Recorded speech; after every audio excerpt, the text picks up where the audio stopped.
वनवास से लौटने के बाद सीता की पवित्रता पर सवाल उठने लगे। श्री राम ने सीता को छोड़ दिया।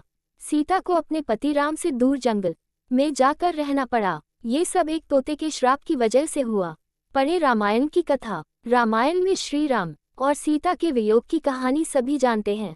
वनवास से लौटने के बाद एक धोबी के कहने पर सीता को राम से अलग रहना पड़ा था। क्या आपको पता है कि ये सब एक तोते की वजह से हुआ था, जिसने सीता को अपने पति का वियोग झेलने का श्राप दिया था। पढ़े रामायण की ये अनूठी कथा।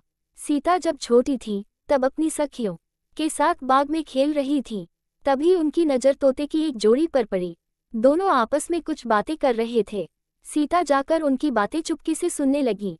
तोते की जोड़ी कह रही थी कि भविष्य में राम नाम का एक प्रतापी राजा होगा, जिसका विवाह सुंदर राजकुमारी सीता से होगा। जब सीता ने उनसे पूछा कि ये सब उन्हें किसने बताया, तो तोते ने कहा कि उन्होंने महर्षि वाल्मीकि के मुंह से ये बातें सुनी।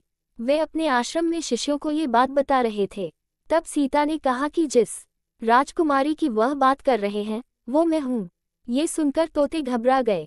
उन्होंने कहा कि हम उड़कर कहीं दूर जा रहे हैं और कभी यहाँ नहीं आएंगे। सीता ने उन्हें रोक दिया और कहा कि वो उन्हें अपने साथ रखेंगी।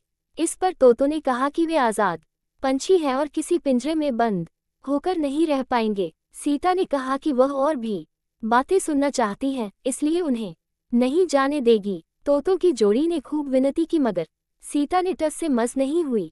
बाद में सीता ने नर तोते से कहा कि ठीक है, वह उसे छोड़ रही है, मगर मादा तोते को वह अपने पास ही रखेगी। नर तोते ने कहा कि उसकी पत्नी गर्भवती है, ऐसा न करें, दोनों को साथ रहने दें।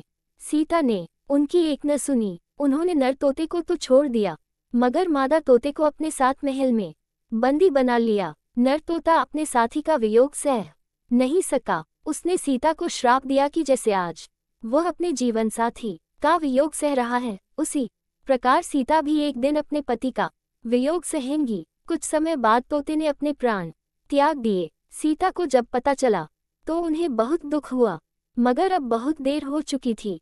कहते हैं कि इसी श्राप के कारण सीता को अपने पति श्री राम से दूर जाकर महर्षि वाल्मीकि के आश्रम में रहना पड़ा। दरअसल श्री राम रावण का वध करके 14 वर्ष का वनवास खत्म कर सीता और लक्ष्मण के साथ अयोध्या लौटे।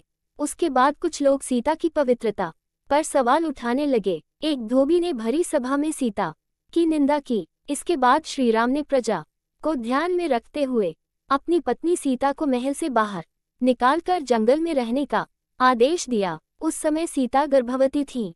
उन्होंने वाल्मीकि के आश्रम में ही अपने पुत्रों लव और कुश को जन्म दिया। कहते हैं कि जिस धोबी के कहने पर श्री राम को अपनी पत्नी को छोड़ना पड़ा, वो पिछले जन्म में वही तोता था जिसने सीता को श्राप दिया था।